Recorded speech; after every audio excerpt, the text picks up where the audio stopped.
Hard cider used to be America's drink. To a point, even children drank it, and they had 0.5% alcohol cider because it was safer than drinking the water. I started brewing in the barracks when I was in the Marine Corps. Moving back, we want to bring back American tradition. Be bringing back a pioneering idea and something that is made 100% true to form, no concentrates, no added sugar, something that's made from the farm. The family here has been farming since 1907, so I am the 6th generation to be a part of the family business. I'm Charles Talbott, Director of Operations here at Talbott Sons. Colorado has a very unique opportunity in fruit. We farm in little microclimates. They're prime and unique. We have drainage winds that come down out of the mountains. It gets cold, the air condenses, and it starts flowing downhill like water. But it does give us some opportunities a lot of other places don't have. We have a high diurnal temperature shift, which means our nights are cold and our days are hot. And peaches like heat. It does give you the best flavored fruit possible. So Talbott Cider Company is a cider company, but it's a lot more than that. As far as this is a family-run business, so with that we do have a very close-knit employee group. We take care of each other. It's very friendly, and then also it definitely helps that the family who does still work here takes you in, makes you a part of it. There is no separation between family and employee here. And Palisade is a small town, so it's really nice to be able to be a part of the events because it gives us the chance to bring a community together and expand the family that we already have here. So you got to start with good, wholesome fruit. We want to be in control of every step of the process. So everything's going to happen right here in Palisade. From crushing the apple to a finished product in a can, we're going to do everything in-house. And that way we can monitor the entire process and truly create a farm-to-table product that we believe our consumer would really enjoy. The opportunity to go from apple to finished product in one facility makes us unique. If you're buying fresh pressed apple juice, our hard cider, or any of the vegetables in our farm market, then those products are only moving about 200 yards farm to table. We want the local community to feel like family here, and when they grab a pint, we want them to know that it's from our farm to the can in their hand.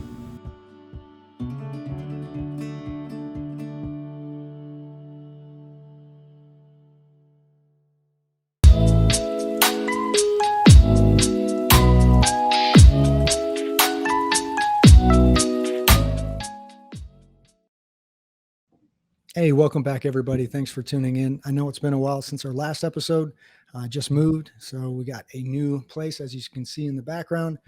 But unfortunately today, the co-host, Andrew Pratt, has had to work.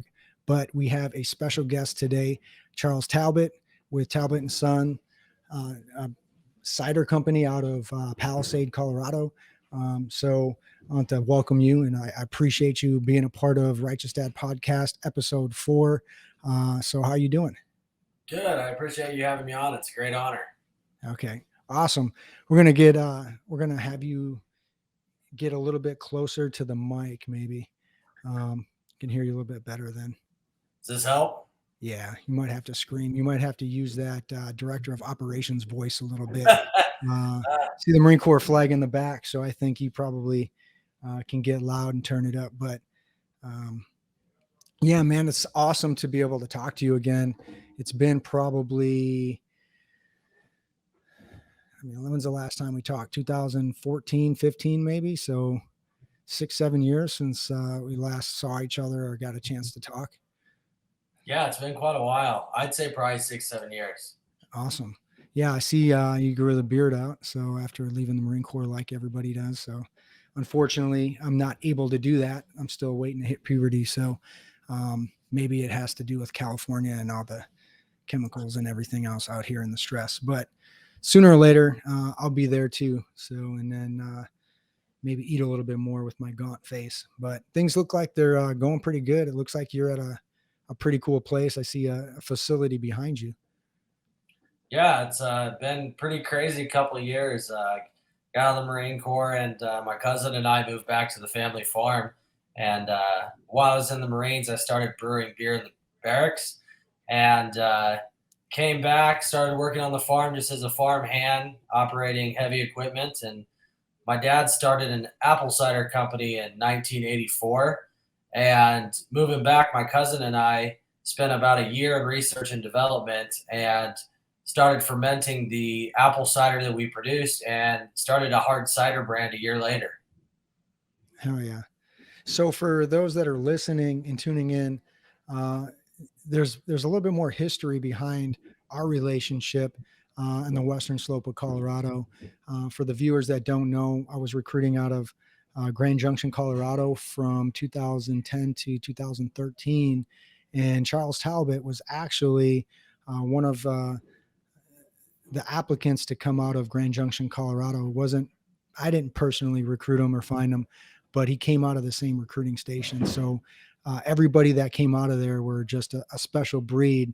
So I got to actually see Talbot kind of graduate high school and grow up, and also personally got to go to Talbot Farms and try their peach ice cream and see the beautiful Book Cliffs and the western slope of Colorado. And if you guys haven't had a chance to go out there and visit the western slope or even Colorado, you should.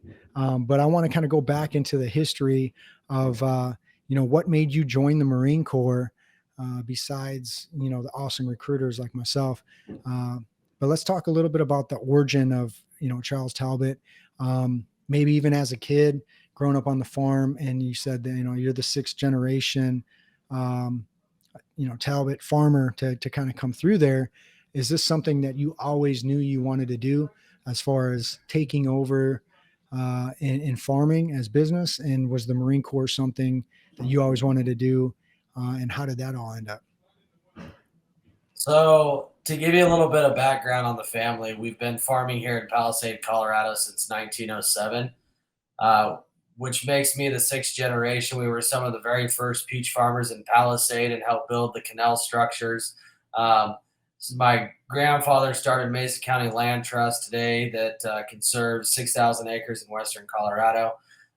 So we have quite a rich history here. And grew up on the farm, growing up in a small town on a farm. We started working at a young age. So by the time I was 11 years old, after school, working every day, working weekends, holidays, our only break and our only time off was in the winter. It was a family effort all the time. And Mother Nature was the deciding factor on whether we were going to have a good or bad year. So we spent a lot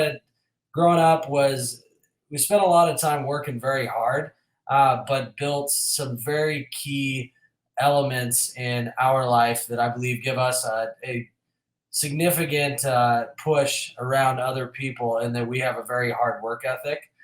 And so family has always been very important to me. The family business wasn't as important until I left the Marine Corps. Growing up in a small town, the Talbot family was the name, and there was a expectation, and there's negatives and positives no matter what. So by the time I graduated high school, I couldn't wait to get out of Palisade, Colorado. And it didn't really matter. I knew college was not a calling for me, but my grandpa was a Army MP during Vietnam, and he, even being an Army MP, he liked the Marines more than he liked the Army. And it was funny because when he came out and saw me graduate Marine Corps boot camp, I never saw him wear another Army shirt again. It was always a Marine shirt. So the biggest push in me going to the Marine Corps was my grandfather and a call to serve a higher purpose other than just myself, an opportunity to get in an uncomfortable situation in different areas, to be able to explore, to be able to work with other people from all over the world. So there was a lot that allured me to the Marine Corps, but the biggest call was service. Awesome. It's cool to see that. I wonder if your grandpa wanted you to join the Marine Corps just on changing times, like nothing against any other branches of service, but maybe that reputation that the Marine Corps has is the hardest, you know what I mean? Where they might be the least to change to make things a little bit easier or softer. With changing times, organizations in the military has to change as well, even though the military is a little bit behind the curve when it comes to those kind of things. But That's awesome. I mean, it was a pleasure to be able to see you from, the Talbot that I knew, running up and down, doing the CFTs and doing the swim stuff and the pool and all that kind of stuff. For all you guys on the Western Slope, when you talked about, coming from a place of hard work, definitely it impacted me coming from the city to see, these young men and women working so hard, having, that intangible work ethic and those things that make people really good Americans and just good people in general. And I never felt more comfortable in a place. And it was weird. Grand Junction in itself is kind of a secret, and Palisades a secret, and everything up that 70 down to Moab is just like beautiful God's country. In the climate, let's talk about a little bit about the climate, because the weird climate and everything that happens over there kind of greatly affect your guys' ability to grow, really good peaches, right? Yeah, so we're in a really fortunate situation where we're at. It's peaches are more of a tropical crop, but in Palisade, Colorado, Grand Junction, Colorado, we're considered the high mountain desert, and so we're at 4,800 feet. But what we have is mountains all around us that have a draft about them that almost flows like water, and it makes us 10 degrees hotter here in Palisade than it is in Grand Junction. So there's about 2,000 acres of growing land in Colorado where you can grow really, really good peaches. The other two things that tie into that is that high altitude gives us an extremely high UV index. So we're getting all the sunlight we need. And then the next best part about that is we have a high diurnal shift here. So we can change 30 to 40 degrees at night, much like being in Arizona or the middle of the desert, where we're having 100-degree days and we're dropping down to 70 degrees at night. So during the day, we're pushing that fruit to grow and build up all those sugars. And at night, we're just locking it all in. So we're consistently building and locking and forcing the fruit trees to push themselves to an extent to produce the best quality fruit. That's awesome. Yeah, I was watching from the video. I think that's your dad that's discussing the unique science behind, the temperature shifts and how it actually makes the fruit taste better. And it's pretty cool that you guys are in like the perfect spot. So, your grandpa, was it Jaeger? Is that his last name, Jaeger, in 1907? Yeah, so Charles Jaeger came in 1907, and the Talbots came in 1918. And the Talbots were ranchers, and Harry Augustus married into the Jaeger family. But what Charles Jaeger said is, if you're going to marry my daughter, you need to have an honest living, and an honest living is not cowboying. Which I think is funny how much times have changed, because cowboying now is the sexy thing. Back then, it was a little more of a survival limp, and times were tough back then. It was a lot different day and age. So he became a peach farmer, and we've never left. Yeah, not to mention what you have over there in like Glenwood Springs, where Doc Holliday, didn't he die over there and stuff like that? Like, was sick. There's so much crazy old cowboy history over there. Boy, and even this was it 2 years ago. We had 2 world champion bull riders out of Cedar Ridge, Colorado. So Western Colorado, cowboying and ranching and farming is still alive and well. It's a little different than it used to be, but we definitely raise them bulky and hard out here.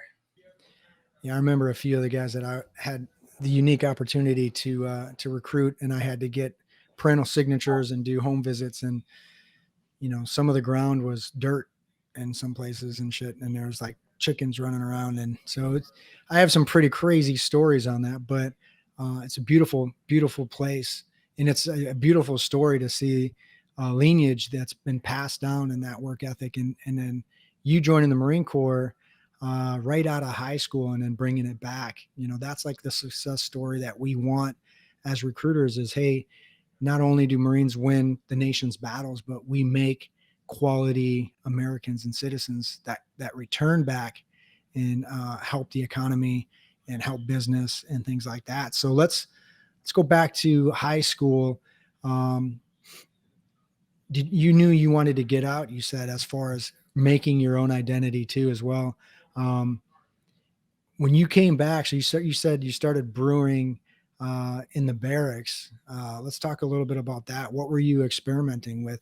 And is that when you really kind of got bit by the cider bug, or the wine brewing and that kind of side of it? Or let's talk about that a little bit.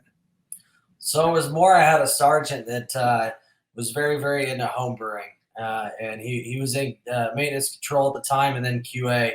And him and his wife lived on base, and I had a extreme passion on learning how to ferment products, and beer was obviously, being in the Marine Corps, if you can make it yourself, you're good to go. So I just started working under him, mostly brewing just beers, and definitely exploring like the creative nature of what products can do when you take these products that come from a farm and you mix it with good water, and what can come out of that. It's just a full cycle. It creates a greater appreciation for what is coming into a glass when you're at a bar, restaurant, whatever, and you're getting that.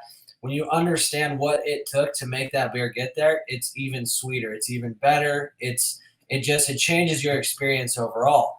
So originally I wanted to come back and start a brewing company, but since the infrastructure was already in place, we started messing around with hard cider.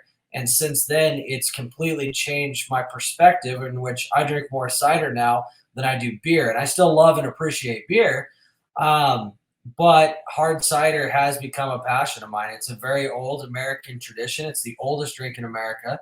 Up until Prohibition, it was the #1 drink. But during Prohibition, all these trees that they were growing, these apples, to produce hard cider for, were inedible. They were high in tannin. It was like red wine. Cider's a lot more like red wine, had a lot more body, a lot more structure, a lot more tannin. And when those farmlands became unusable for the purpose that we were growing those trees for, they went and cut them down. And then beer and whiskey became the #1 drinks of America, because the turnover in a perennial crop that you could plant hops, you're going to have hops that year. You're going to have corn that year. You're going to have malt, grain. Those are yearly crops that we can go and cut down. So once Prohibition was lifted, what took its toll was the quickest way for us to be able to get alcohol distributed again. So, and then the wine industry, I spent so many years building all this infrastructure in canning hard cider, and we had extra wine grapes left over. Our company, my dad's company, that we leased the facility from, they grow fruit for 34 different wineries in the state of Colorado. We had one year where we had a surplus of fruit. And so my cousin and I started fermenting wine. And being our style, more blue collar, white collar quality at a blue collar price, we started canning our wines. So we here have 100% estate grown and canned wine. And being in Colorado, you can take canned wine everywhere. You can't take bottles everywhere. So we kind of built ourselves on being an adventure brand that really explores what Colorado has. Spend your time outdoors, get on the river, get in the mountains. And that's kind of what has built our trajectory into what we're doing now. Yeah, that's awesome. I love watching the videos of all the manufacturing process going. And then I love how you guys are taking everything right there from farm to table. Like, you discussed 200 yards. I know you're right there. And what building are you in right now? Cause I know the tap room is right next to it. And, you're actually at the place where you're brewing it, right? So I'm actually in the cider mill right now. So this is not our fermentation facility, but this is where the product starts. So we start from here, we're bringing in fresh fruit, and this is our crush facility. So there's some different videos on our Instagram and Facebook that you can see. What's happening here is we bring the fruit in, we dump it into a hopper, and then it goes through this entire process where it goes into a 2-story belt press. By the time the cider is pressed, we have fresh apple juice at the bottom, and at the top, we have a dry pumice product coming out that goes to cattle ranching, pig farming. The DOW uses it for bear bait, and then we use it to put organic matter back in the soil. So this facility in particular is really cool because it's a zero waste facility. And from from here, once we crush it, we go actually across the back patio into our fermentation facility, where we ferment the products. I like how you're putting it back in the soil. I know there's been a lot of talk about the nutrients and things going away from soil. Have you noticed or heard anything, for being in the position you are, on how the Western Slope is dealing with some soil depletion? We're doing the best we can to take care of the land that we have. Farming is becoming more and more difficult. Fortunately, where we're at in the area that we grow peaches, we have a lot healthier soil. We have clean water coming off the Grand Mesa. We are not dealing with the majority of the soil issues that you're dealing with more row crops and different places where you're coming in, stripping and tearing everything apart year after year. We get about 25 to 35 years in the soil. So once we have that 25 to 35 years, we've really built this enriched soil, and we will only blade it and not really strip it, but pull out the roots one time about every 30 years. So our soil here is very, very healthy. And a lot of what we've done over time is we've cut our water down to a third of the usage that we previously had by going to microjet sprinklers, so, as opposed to like flood irrigation or furrow irrigation. And what that microjet has also done is it's encouraged weed competition and some different other growths within the orchard, in which you're getting more of a full canopy effect. So everywhere the soil is getting some sort of vegetation that's breaking down and going back into the soil. You guys use any livestock or anything too on there, or do you guys have other livestock besides, or are you guys just doing strictly organic material coming right back in? With the Food Modernization and Safety Act, we are not allowed to have even wildlife come into the orchards, which is something very hard to prevent. But people are very focused on having the safest food possible, which is a good and a bad thing, because there's a lot of things that seem like they're not good for your fruit that is actually really good for your fruit, such as having animals go through. So we can buy pre-approved manure or compost from a third-party supplier, but we can't have animals in the orchard going and defecating. That wasn't a trick question. I wasn't trying to. It's a wild. We live in a wild time where people who have never grown food know more about food than they think they know more about food than they do. And what they're doing is they're actually pushing out the American farmer, which is the safest place on earth to farm. And it's more of our fruit is coming from overseas. Less than 1% of the population can tie themselves to a family farm at this point. 50 years ago, it was almost 30% of the population that could tie themselves to a family farm. So it just shows how much further disconnected we have come from our food. And so that's one of the things we try to do here is really focus on consumer education. We want people to grow fruit in their backyard. We want them to understand the challenges that we face, so that they understand why pesticides are a necessity. Why these are, and I shouldn't say a necessity. You can grow things organically, but a lot of these organic chemicals are just approved by the feds. They're still spraying chemicals on a lot of these organic orchards. Mm-hmm. And when we're buying fruit from overseas, most of it's not regulated, not nearly what the United States is regulated at. Well, not to mention we're, becoming reliant on other countries as well. And I think it's important for us to be able to have farmers for our civilization to thrive. I know Rome back, in ancient Rome, their economy and expansion grew huge because of their fertile lands from, the volcanic ash and all the good nutrient soil and everything that they had in their olive oil and all that stuff. But when it came to, the fall of Rome and with the farmers not being able to have jobs and farm anymore, and it became slave labor and all those things, and corrupt politicians stealing land and things from, those farmers that joined the military centurions and started expanding the Roman Empire. I think it was like a big fall.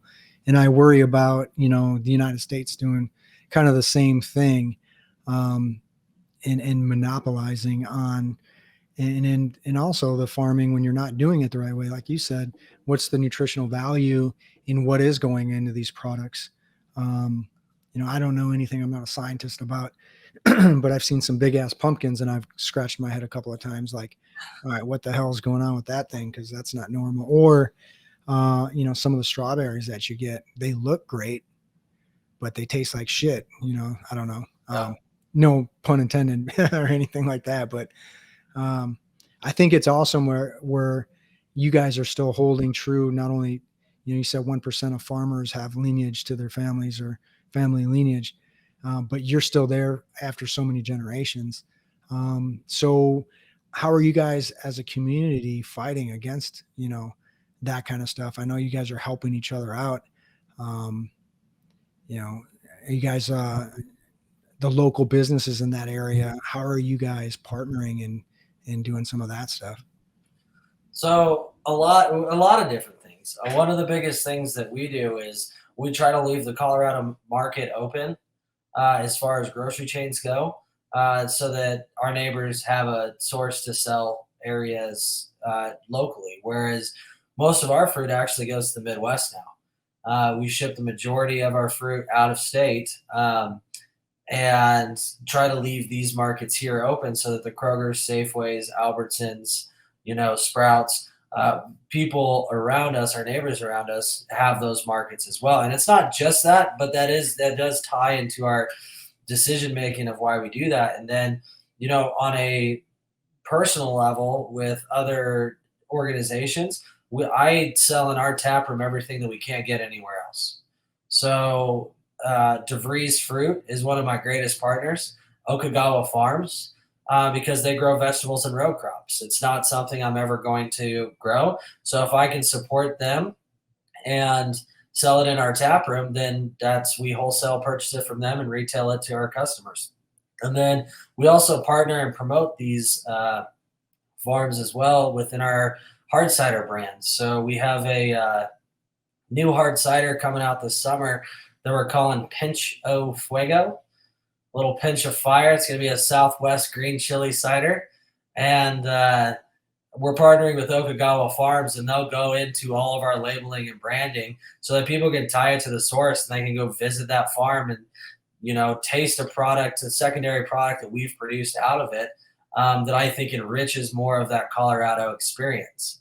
And then the other is most of our land's under conservation easements, and we lease for 50 other growers. So at this point, our company's pretty well split between what is owned and what we lease. So when new farmers come into the valley, and they get into farming and they realize very quickly that it's a lot more work, we lease that property from them and package and take care of their fruit, and then we cut them a check at the end of the year. Now, the hard part about everything that we've done in building tourism here in the valley is that it's shot up land prices, which is everywhere. But I mean, when I bought my property in 2015, I bought 7 acres for about $30,000 an acre. Those same acres today are worth $56,000 an acre, and it's only been, 7 years. So very quickly, the price of land is getting to a point where even if you were to buy it to farm on it, you would never turn a profit because you can't make enough of a profit to justify paying the mortgage. It's become more of the bougie place to live, So what Palisade growing up, Palisade was kind of, that's where the farmers and you only went out there to get fruit, and that was it. It wasn't the cool place to hang out.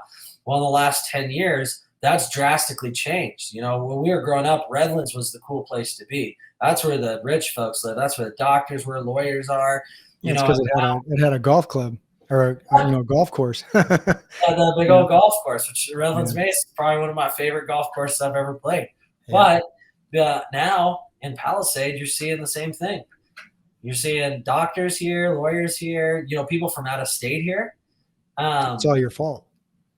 I wouldn't say it's all our fault. It's all the good cider and wine and fruit, man. And then we've built all an the area cool festivals you guys have every year. Yeah. So, but that's how it is in California. I mean, you see Temecula booming too because of the wineries. If it wasn't for the wineries, people want to be around that area, and and it's good, right? But it's also hard for other people in order to kind of claim their spot.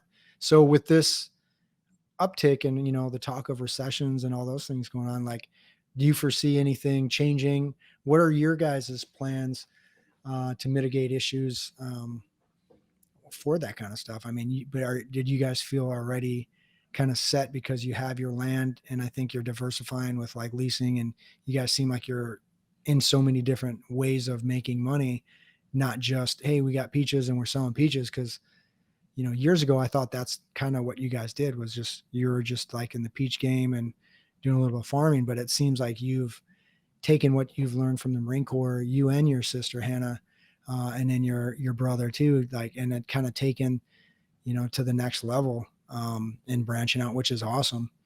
So we've definitely focused on value-added ag. We want to see farming continue. And when we look at the cost of labor, especially since Colorado just approved, basically ag labor exemptions don't exist anymore. So we are pulling out, we've been using the H-2A program for 30 years, and we've had the same people coming back and forth year after year. We've worked with the same guys. They're basically family here.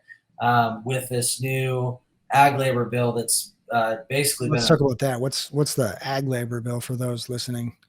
So there's a huge, it's agricultural labor bill. But it's not just an agricultural labor bill. So ag got in, tried to protect themselves in it, but we just passed a huge labor bill in the state of Colorado that is increasing salaries significantly.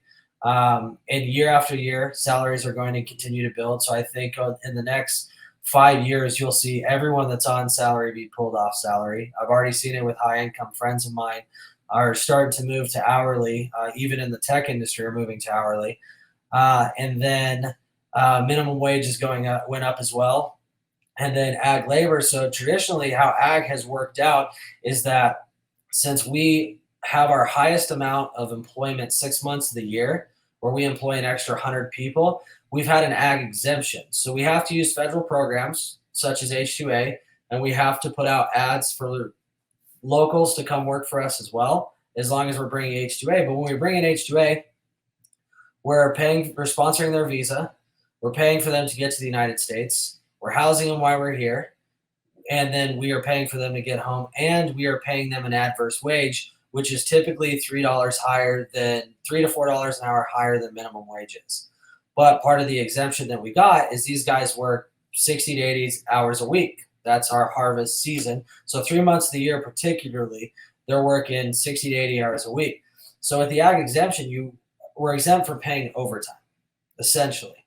And you paid them 6 months straight, and then they went back to Mexico, Honduras, kind of all over South America. Whereas what it's going to take now is if we were to keep those same guys without this ag exemption, we're going to go broke in the first 2 years just paying labor. There's not even a timeline for us to prepare to adjust our margins to make it feasible. And to tell you the truth, I don't think the customer or the consumer wants to pay the difference to make this a reality.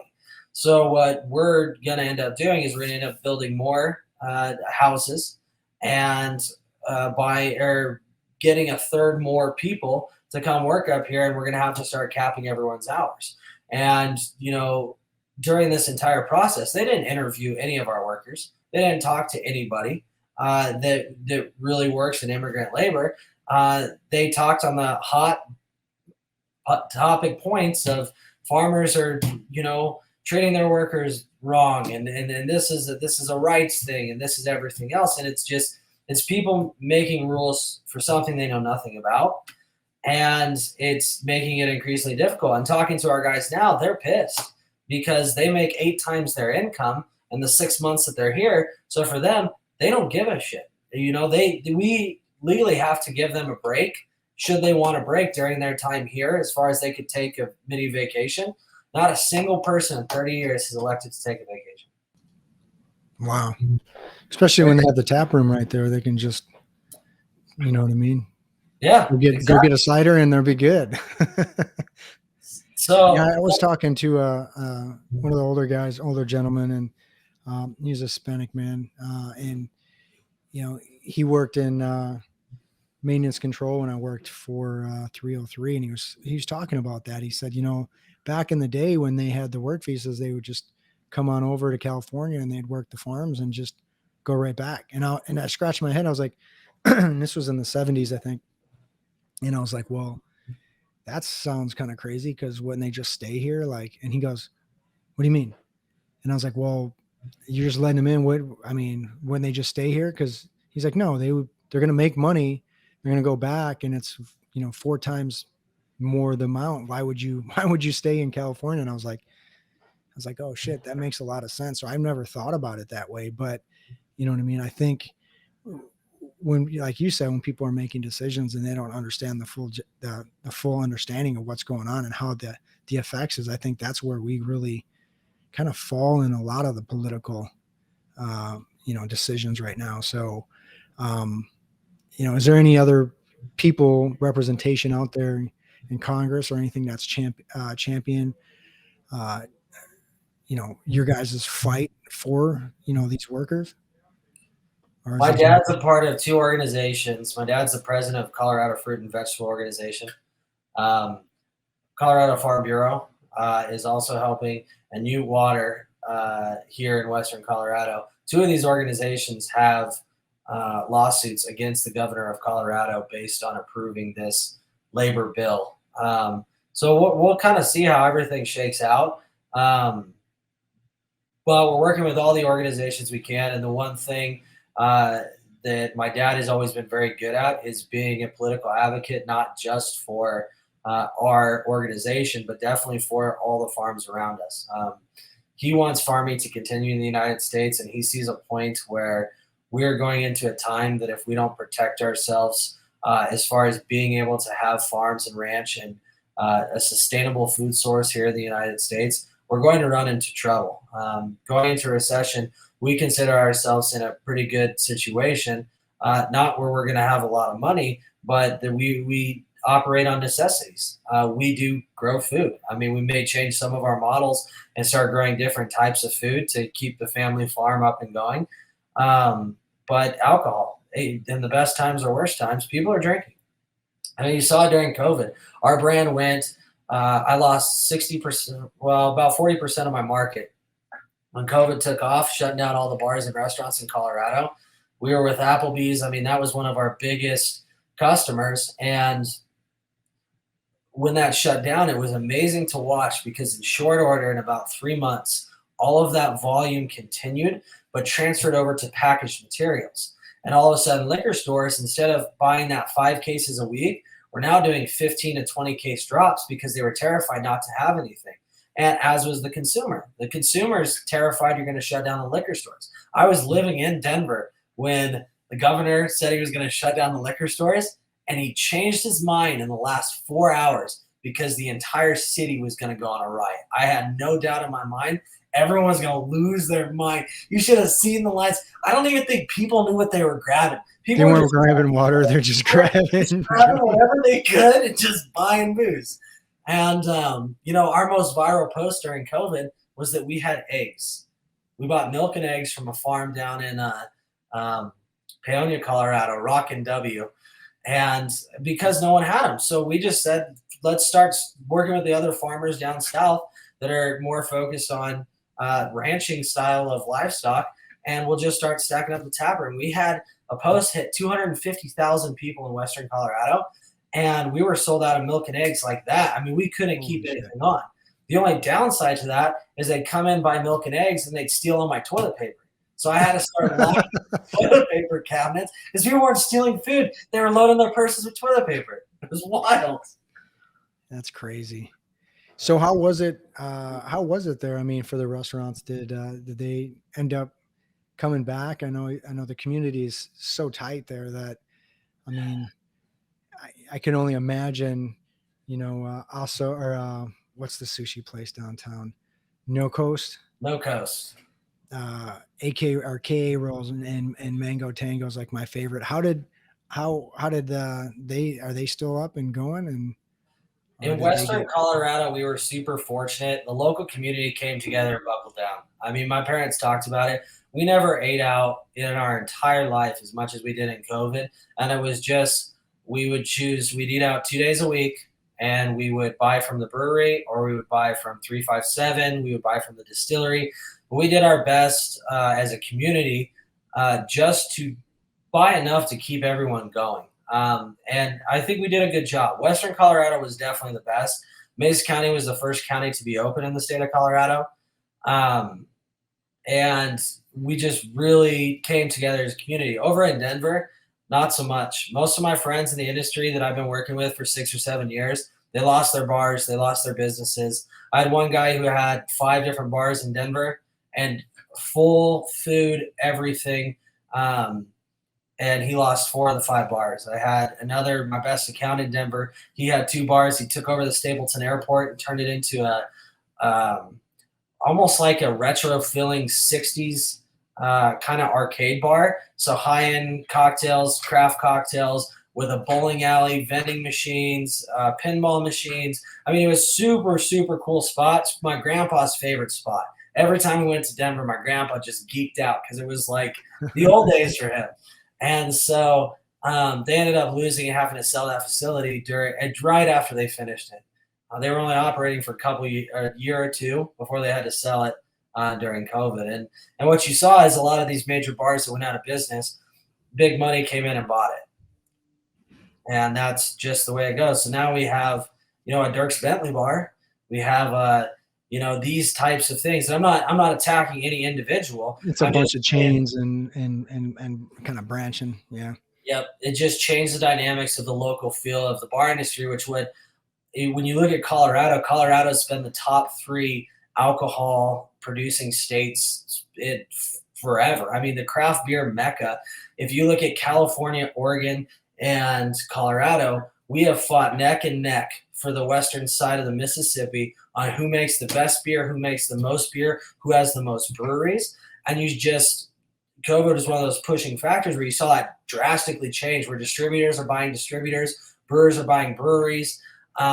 People are changing their models as opposed to distribution to more of like a brew pub, local community focus. There's just been a lot of changes in how we operate, which I think some of it was good because it forced everyone to buckle down and reach into that entrepreneurial side of your mind and say, how can I get products to a consumer? You saw a lot more online alcohol sales. You saw a lot more club development. Crowlers were unbelievable, this one-off stuff.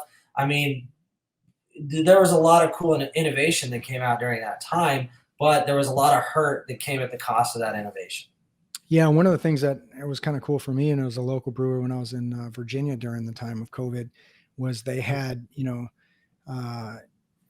like tastings and stuff like that, like beer samples and stuff like that, that were from the local breweries mailed to it. And then we went on a video Skype instead of going to the tap room, right, and saying, hey, we're all here and here's our 6 selections and what we're doing and showcasing.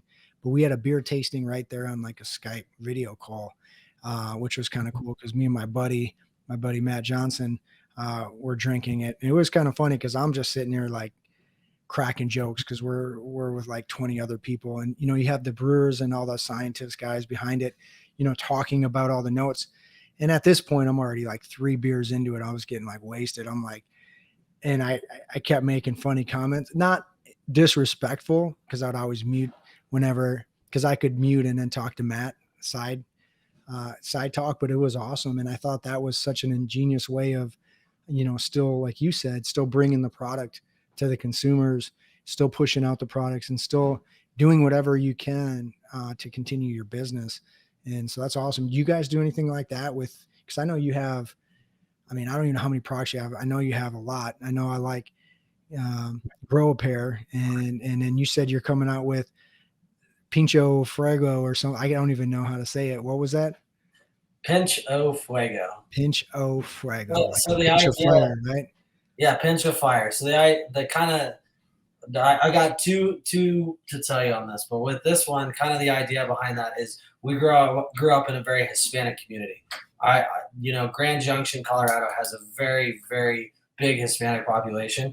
So most everybody here is pretty darn bilingual. And if you're not, you can at least understand what people are saying just because you've been around it your whole life. And so Pinche Fuego is effing fire, right? And so we weren't ready to put curse words on package because all that stuff does have to be approved. So we decided to write it Pinch O Fuego. So those who get it. But the other ones are like, oh, it's just a pinch of fire. Oh, how classy. Yeah, that's what I thought. I was like, oh, it's just a pinch of fire, right? Yeah. So that's that deniability, right? So you have at least a little the deniability to say, it's not that. And you were talking about earlier in our conversation, one of the first ones where one of the German guys were saying, hey, do you know what that means? Like, yeah, what was that? So we came out with a Belgian wit cider. So we tried to make a cider for beer drinkers that tasted like a blue moon. And so it's got coriander and orange peels in it. It's unfiltered, and it's our Oktoberfest styled cider. And we call it Apfelwein, which means hard cider in German. Well, at that time, I had a German winemaking consultant, and apparently the I and the E are really important, and I didn't know that. So I had labels printed, and I was waiting for them to come in. And then in the board in the tap room, I got the I and the E wrong, and he comes in and he goes, "Who is selling this apple dick? Who made this apple dick? Why are you selling apples of dick? Did you see what's on the board? Do you know how important the I and the E are?" And I was like, "Oh shit, sweet! So we're selling apple wiener to everybody. This is awesome." So there's a small amount of those labels left that we've kind of kept in inventory. So anyone who has one, it's a collector's item. So I gotta ask too, like now you have to make coffee cups. Or of the original apple dick. For those that know, it'd be kind of funny. But so I'd ask you, did sales go up or down when you changed? It probably didn't matter, huh? We increased as far as changing the I and the E. Oh no, the sales didn't change at all. During COVID, we increased about 20 to 30% as a brand. But us transferring from kegs into cans also increased our cost significantly.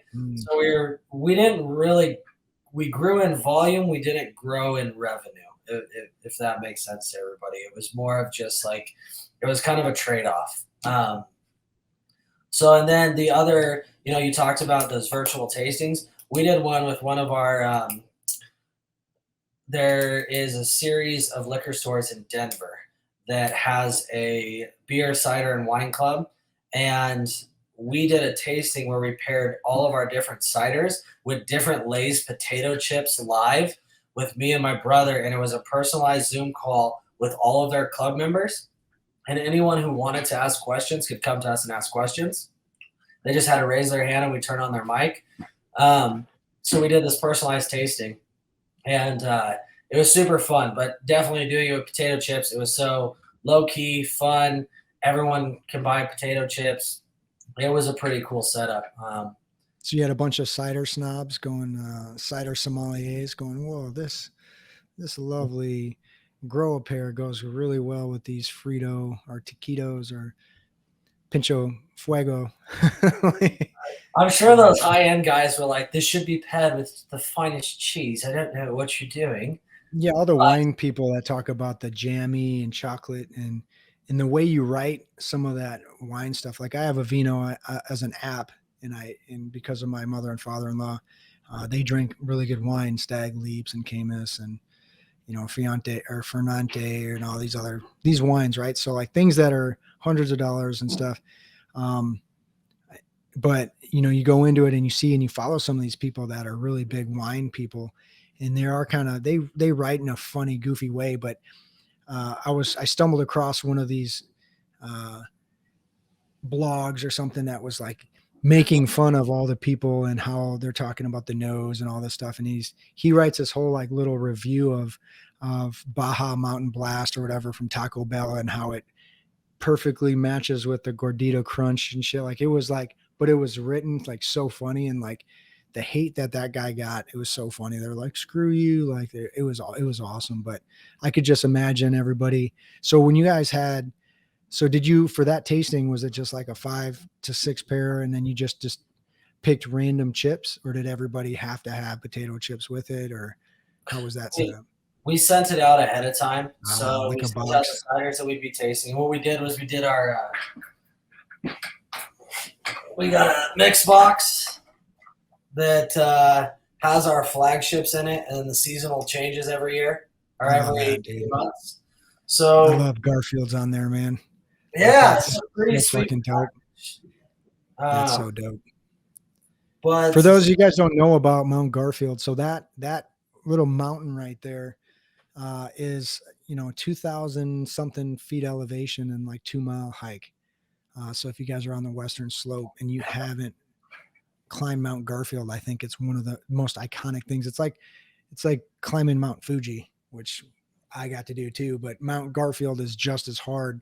And what we used to do for RSS recruiting substation Grand Junction, as we would take all the poolees, kids that were joining the military and the Marine Corps, we'd hike up Mount Garfield, and with sandbags and all that kind of shit and MREs. And you were there with the Juggernaut, I think, where we had the big javelin tube that was filled up, and we had a mission statement. We did a 5-paragraph order. This is what we need to do.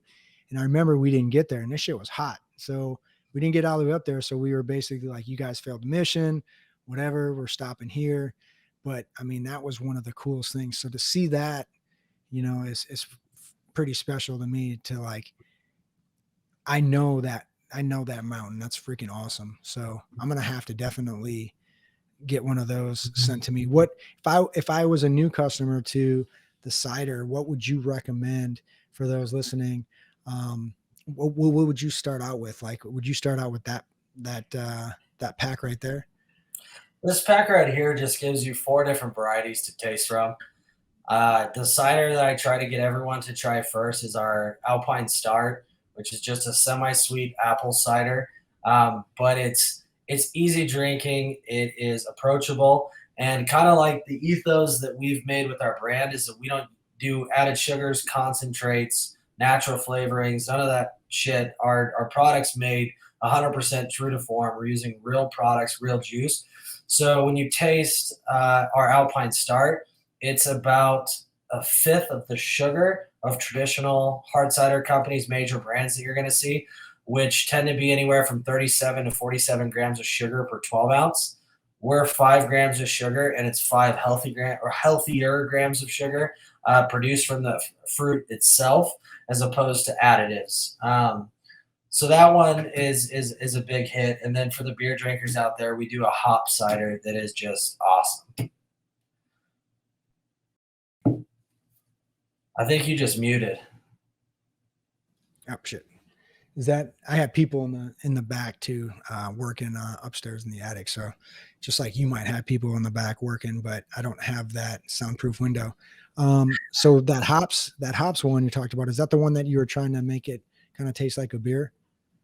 It's not the same one I was talking about earlier. This one is made with Citra Hops, which those in the, that drink a lot of IPAs know what Citra Hops are. Citra, Simcoe, and Mosaic hops are the 3 different hops we use, which are the 3 top IPA hops. And what we do is we actually do a steeping process. We make it like tea.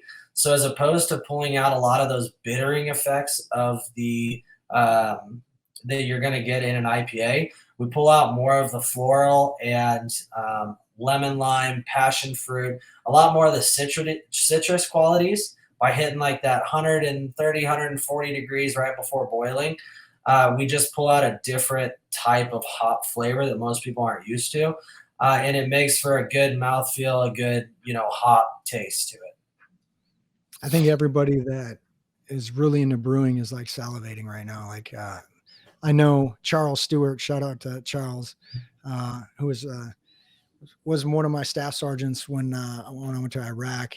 He got out as a master sergeant. So shout out to Charles Stewart. He actually texted me. He's like, when's the next episode coming? And I purposely wanted to call you and make this the next episode, because I know he is all about brewing beer and wine and all that kind of stuff. So he's huge into this stuff. So he's probably actually, he's probably understands everything that you're saying right now. And he's probably going, well, actually, and he's probably writing shit down. So I'm sure I'm going to get a mouthful from him. So, but yeah, well, I definitely, I'm sure, I don't know if he drinks ciders, but I do like ciders. And I drank them. I think the first time I drank them was with Jameson whiskey. And it was an old drink called the Johnny Jump Up, which one of the guys that my old girlfriend's brother kind of gave to me. And it was like a hardcore apple cider with a bunch of Jameson. And he would tell the story of like, it's kind of like Johnny Appleseed or whatever, where it's like, oh yeah, where they had these whiskey barrels where, they had all these apple orchards and they didn't have any place to really put the apple cider. So they put them in these old whiskey barrels, and then the alcohol would get into the cider and then they'd get tore up. So is there any truth to any of that history or anything like that? Or is that just a make-believe fairy tale? No, there's truth to that. I mean, one of the things we're doing right now, so yes, people have used barrels for storage for forever and picked up those whiskey flavors. And back then, that's what was the most readily available barrels as opposed to wine barrels. And that higher alcohol just prevents you from secondary fermentations and so on and so forth. So what we're doing is the Spaniards actually specialize in a product called clavados. And clavados is a apple brandy, but it's very, very high end. So whatever couldn't make the cut for clavados, they would actually send that brandy down to France. And France would do what's called a pommeau. And the pommeau is where you take a third apple distillate, you fill a barrel, and then fill it 2/3 with apple juice. And because the alcohol content's so high, it never ferments the juice. So it makes like a sweet apple brandy. So we just did a huge collaboration with Breckenridge Distillery that will be released in a year or two, where we're doing the exact same process, but we're aging them in their bourbon barrels. And we're going to release it at the same time where they're going to release an apple brandy and we're going to release this pommeau, and then we're going to co-brand them in the market together. Well, you heard it first here at Righteous Dad. I don't know if that was a spoiler or anything or is top secret, but that's awesome. Yeah, you seem like you know a hell of a lot. So how do you go about, staying ahead of the game and learning all this stuff? Are you do you read certain magazines? How do you just continue to educate yourself on this, ever expanding alcohol, cider, and kind of keep pushing, developing the future of it? So I'm highly invested in the local community. I'm on the board of directors for Colorado Association of Viticulture and Enology. I'm on the board of directors for Western Colorado Hort Society, and I've also been on the Palisade Tourism Board for numerous years. So between working with others, my biggest advantage that I think I bring to the table is I'm not prideful. I understand there's a whole lot that I don't know. And I work with professionals in the industry that have been doing it for a very long time. And I find ways that we can collaborate and work with each other's brands and both get a benefit out of it. But I've built some mentors in the industry that are just the top of their game and where they're at. And I meet and coordinate with them weekly, and they help guide the direction of what we're doing, and we help guide some of the direction of what they're doing. One of the things we do here is we custom package for anybody, anyone who wants to get into it. If a hard cider company, I got 2 hard cider companies I'm gonna be packaging for next year. I'm all about growing the market and growing the category. So anything that we can do to help everybody and work together, that's kind of been what's built our growth. Our collaborations with Breckenridge Brewery have been some of the biggest marketing ploys that we've done. We made an American Apple Blonde that won 3rd place in the Craft Brew Award. That was basically just a hard cider blonde. It was 51% beer, 49% cider. And then we came out with Palisade Peach Wheat about 2 years ago, and it's now the #1 distributed beer for Breckenridge Brewery. And then they just made a Palisade Peach Wheat Light, which is a 100-calorie beer. So we're just consistently looking for ways that we can tap into other people's markets and open up into their customers, and how we can provide the same for others, in which we're opening up our customer base in order to promote them as well. So do you guys meet up? So you guys have this group, right? So organizational leadership, do you guys just meet in the tap room, crack open a couple of ciders and then just brainstorm from there? Or like, how do you guys come up with, some of this communication, cross communication? I know it's in the family, but also, so you just host lunches or business meetings, and how are you directing the operations of this? I know from the military standpoint, you talked about doing, bringing that leadership that you learned through the Marine Corps as far as kind of structuring it. Has that benefited, getting through some of the noise or getting through some of the emails or meetings that are kind of that, shouldn't have been meetings, but should have been an email, and vice versa? Like, how does that work out with all the people that you are working with? It's been a consistent learning battle. But I would say we work in all different areas in the state. And so what we do is we know how valuable each other's time is. And whenever we're traveling, we plan to go to each other's places. If we have new openings, if we have new product releases, if we're attending the same festivals, we just make it a priority every time to get, there's a couple different groups, but we make it a priority to get these groups together and to kind of have a breakdown after every event, viewing each other's social medias, participating with each other. We can sit down and what we do is we observe what everyone else is doing, and then we come at the end of the day and say, hey, this is what I observed. And we also have a group that people aren't sensitive. I can go to anyone in these groups and say, hey, you're full of shit, or this isn't working, or, and none of us are going to take it to heart. We're going to say, oh, good point. I didn't think about that. Let's redirect, change course, and let's go. So I'd say probably most from the military is just the unwavering fight to succeed. And, you're going to run into problems consistently. Don't look at trying to just fix the problem. Look at a way forward. Mm-hmm. We have to find a way that we're consistently moving in a positive direction. And sometimes it's a step, sometimes it's a leap, but consistently moving forward and never getting beaten down and just getting caught in that headspace of negativity or in a sad place. We got to stay positive. We got to keep going. We're not the first person to feel this. We're not the first person to face this. It may be a different scenario, but more people have gotten around it and made it through. And it takes testicular fortitude to push yourself through it. And you just have to do it.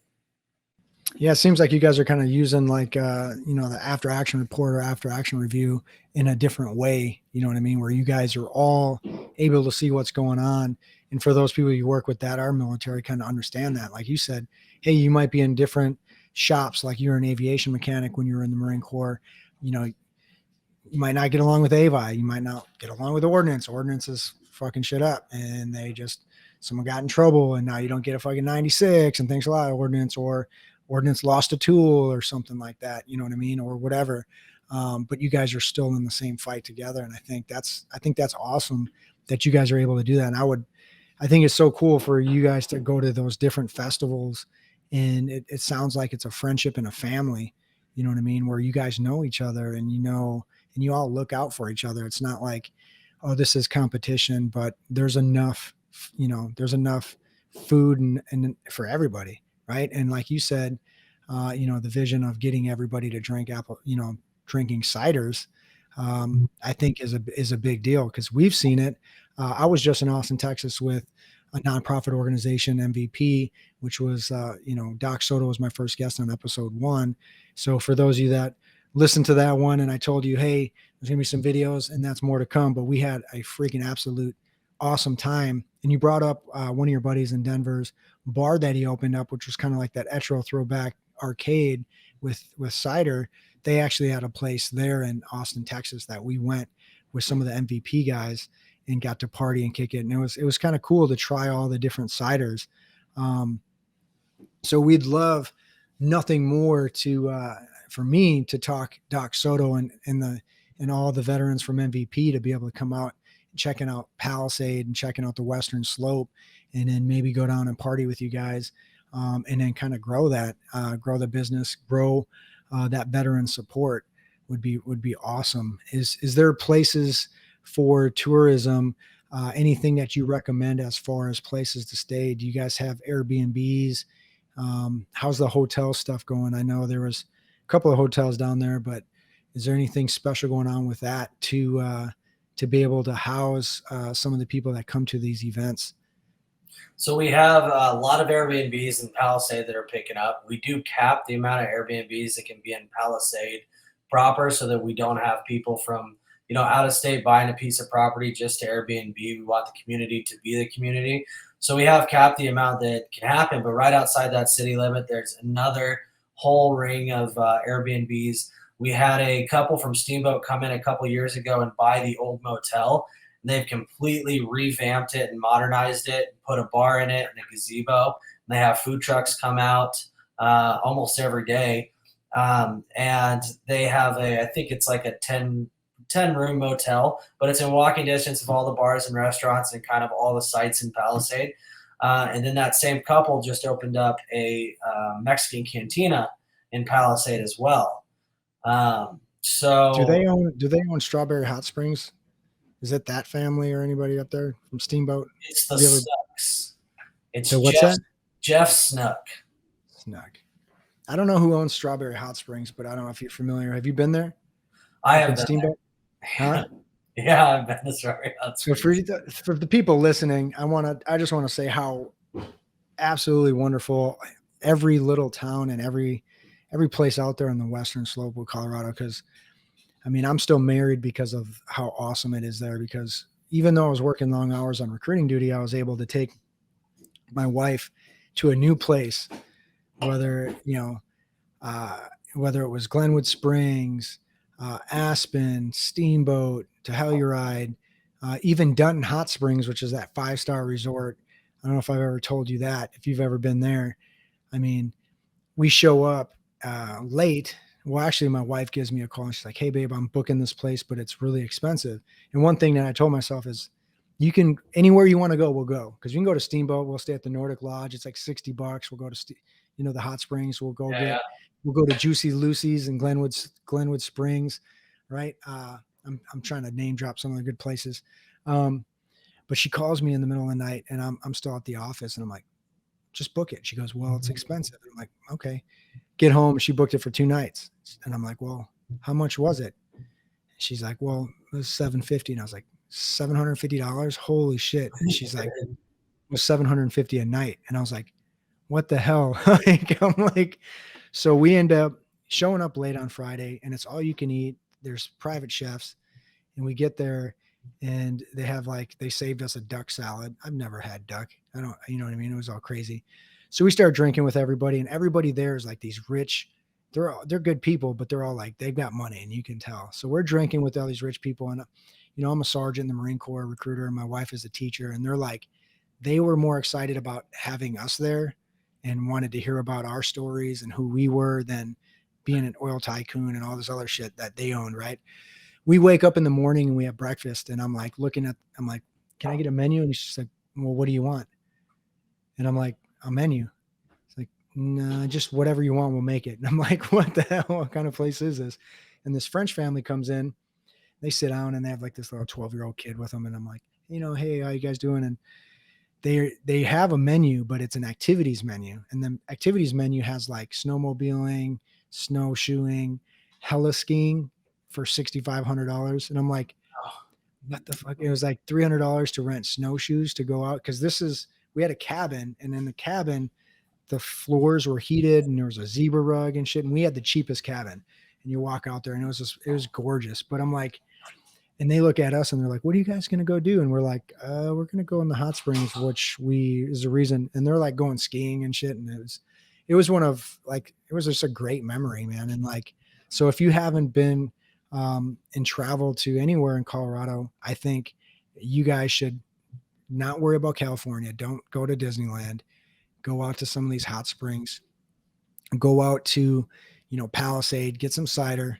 meet Charles, meet Hannah, meet the family, you know what I mean? And support some of these local businesses and farmers that, are, kicking ass. So I think it's awesome, and I know your time, you don't have too much time. I don't want to take all your time today because I know you guys are busy, but where can everybody find you? Let's plug your social media. Uh, that way they can hit a follow, subscribe, hit you up on Twitter, whatever it is. So yeah, our social media is talbotciderco.com. But you can also find us on Instagram, Facebook, and TikTok at Talbott Cider Co. And then if any of you guys want to follow me or hit me up, you're more than welcome to. I got a funny handle. My handle is the Prince of Palisade. So it's at Prince of Palisade. You can find me. You can find me on Instagram, Facebook, TikTok. My TikTok sucks, but on Facebook and Instagram are pretty engaging. So, and I want to get some beer sent over here. So where do I order? Is this something just going on to is it Talbott Sons or Talbott Cider Company? So yeah, if you go to talbotcider.com, our new website launches in 2 weeks, and the new website is going to have an online portal. So you just click on Shop Cider, and we can ship to 38 states. There are some of the states out there that still have dry counties, and we can't ship to those states. But for the most part, we can get the majority of states in the United States. Awesome. And before we stop the interview as well, too, what do you see? What does the future look like for Talbott Ciders, and what is your vision, and where do you want to take it? So the next thing that we have this year, my brother and I purchased the hard cider beverage company with my father from the family organization, and we lease it. And it's more just to separate and kind of, promote personal growth as opposed to just being part of the overall picture. And we are planning on buying a food truck here from another Marine if everything works out as planned. And we're going to be moving to a Vintner's restaurant, opening up a full kitchen restaurant here on East Orchard Mesa. And, what I'd like to see in the upcoming years after that is once we get the kitchen up and going, obviously we're going to continue to use our music venue. We are PalisadeBluegrass.com. We run an event with local bars and restaurants every year, twice a year. And so we'll continue to build that program. And then I really want to move into more of a consumer education focus here at our family farm and move into a little more U-pick, some community gardening. Our kitchen, I would like to be able to be farm to table 100%. I'd like to ranch our own hogs and feed them spent grains from Palisade Brewery and apple pumice from our own facility and peaches from our facility. I used to do it in the past, and it makes some of the best pork you've ever had. So I'd like to really focus on continuing just to become a family farm that shows every ounce of why, knowing where your food comes from and focusing on food quality is better than anywhere else you can get it.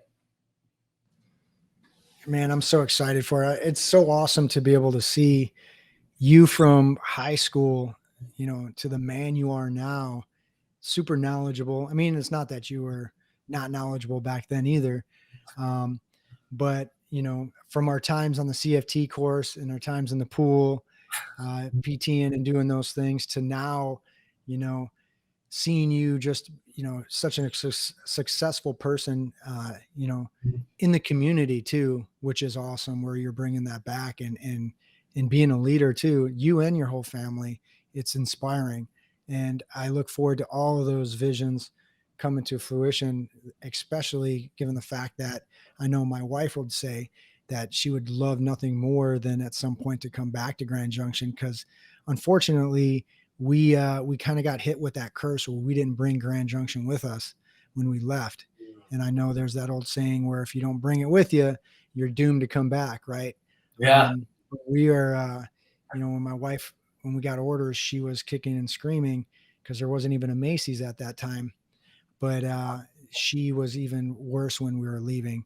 So, I really look forward to all those things happening. And I look forward to being able to come and visit the tap room. I mean, if you guys haven't already went onto the website, you should.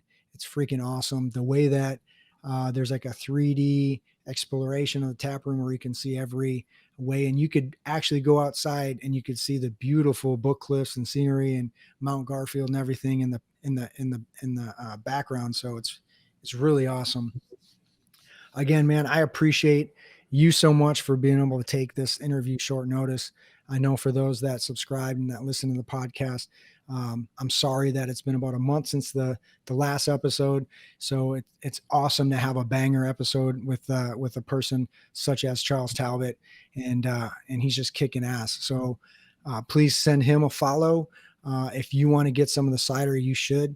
We're waiting for that Pincho Fuego, and we're gonna pair that up with some awesome fire, I don't know, Doritos. I don't know what you would do. You probably need something to take down the heat. What would you recommend the listeners to pair with the Pincho Fuego when it comes out? For me, I do like chili lime tacos. Hell yeah. You know, have some of that Tijon, spice it up a little bit. Well, again, hey, thank you, everybody. If you haven't done so already, please subscribe, like, and please leave comments, because I'm going to try to get this a little bit better. We're going to continue to push these episodes out through July too. Really look forward to getting people that are veterans in the business for the whole month of July. And I'm trying to get one of my buddies that works for SpaceX, and he also started a coffee company. So I'm trying to get him on this podcast as well. So thank you again, Charles, so much. Tell Hannah I said hello. Tell the Talbott family that I said hello, and keep working hard. And for all those in Grand Junction that are listening, all my friends and family out there extended, hey, miss you guys. And we're going to come out and hopefully come out within the next couple months or a year just to visit anyways, because I owe a vacation to the wife. So again, Charles, you have anything that you want to say before we end this? Just that I appreciate your time. I appreciate you thinking about me and bringing me on. We look forward to having you guys come out here. And should you guys need a place to stay or need me to set something up, you just let me know. So. Oh, yeah, he's talking about me, I think, right? Oh, yeah. Yeah. I'm going to stay in the tap room, bro. I'm going to be right by the cornhole bags, but I'll sleep on top of one of those, man. But hey, again, I appreciate it. For you guys listening, thank you again. Until next time, stay righteous.